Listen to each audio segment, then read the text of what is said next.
Thank you for turning to page 121. Today we're going to take a look at the first of the double adventure set published for Traveller back in 1980. The first one is Shadows. The second one is Anik Nova. I'm going to take a brief look at both of these. I'm not going to go into a ton of detail on either adventure because I don't want to give it up. I realize these are 40 years old, but I also realize there's some folks that might not have read them. So I'm just going to do a quick overview of the double adventure series, why it was published, when it was published, and then just take a brief look at both adventures that you got inside. So not a bad deal for $6. So here we go. Today on page 121, Shadows and Anik Nova, Double Adventure 1 from GDW back in 1980. Double Adventure 1. This is Shadows and Anik Nova. Each of these double adventures had one that was the first adventure, in this case Shadows, and then the second adventure was Anik Nova. I'm going to touch on the history of this a little bit. This is published starting in 1980 and stayed through the pamphlet era. And the idea was you would get two adventures in one printing. Each adventure would go 20 pages, and then you would flip the book and go to your next adventure. So for $6, you got two full-scale adventures that could take multiple sessions to play. So that was pretty sweet. I remember being excited when I bought these because here were two completely different adventures. If I wasn't crazy about one or it didn't fit my campaign too well, I could always just use the other one. So going to Shadows first, this was written by Mark Miller. And this guy, as I say, was first published in 1980. We go into Shadows is really about a large temple complex, maybe, you don't know, a pyramid complex with a lot of corridors that you go down.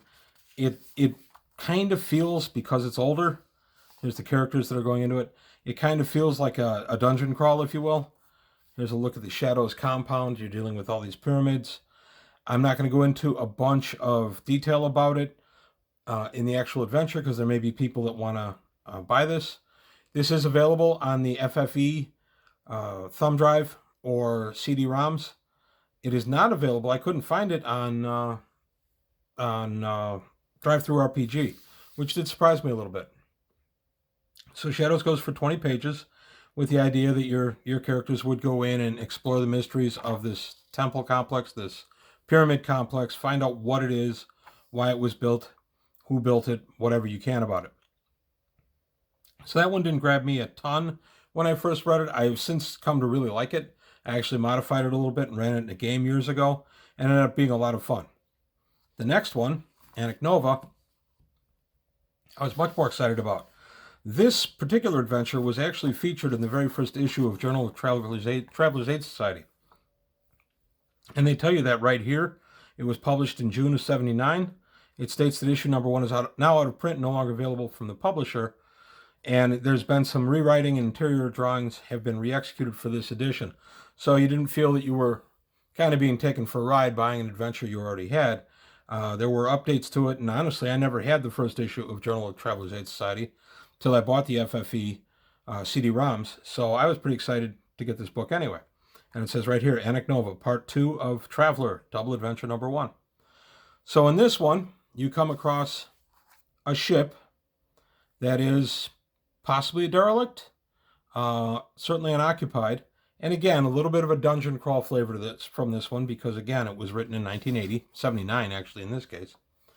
And there's your list of characters. If you don't want to have your player characters have their own, here you go. And the list of their equipment and then what they would do. So this one felt, I love that picture of the Anik Nova, by the way. This one felt more like D&D to me in that the player characters are going in there to maybe get a, quote, magic item, unquote. In this case, the starship.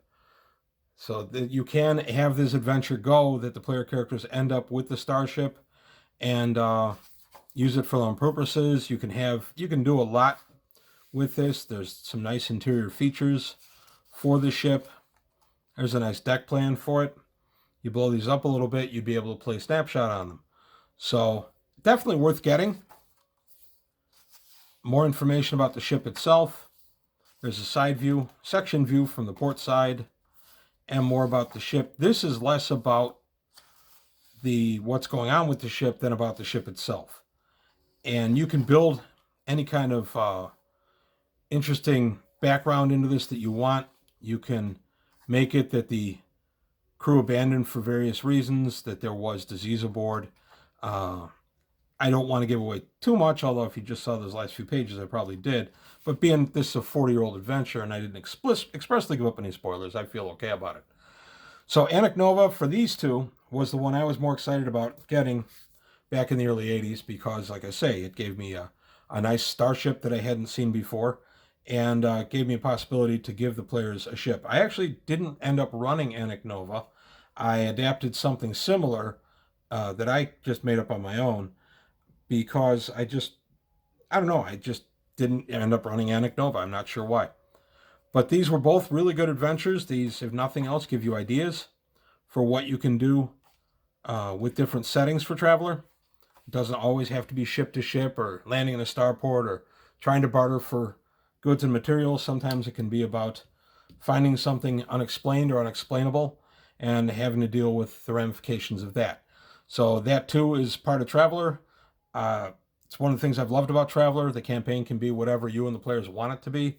It's not locked into one thing. I have run Traveller where they were just traders aboard a ship as player characters. I've also run a couple of military campaigns where one character, carefully chosen, was captain, with the understanding that he was not captain in that he wasn't the boss of the scenario. He had to go with what the other players had to say. So that's really it for what I wanted to say today about Double Adventure 1, Shadows and Anik Nova. I will feature a few of these others in future videos. I like the Double Adventure series, like I said, for $6 for the book. You're getting 2 adventures. That's $3 an adventure, professionally produced, and in really good quality. So that's it for today for page 121. If you liked what you heard and saw, please like and subscribe, and I'll see you next time.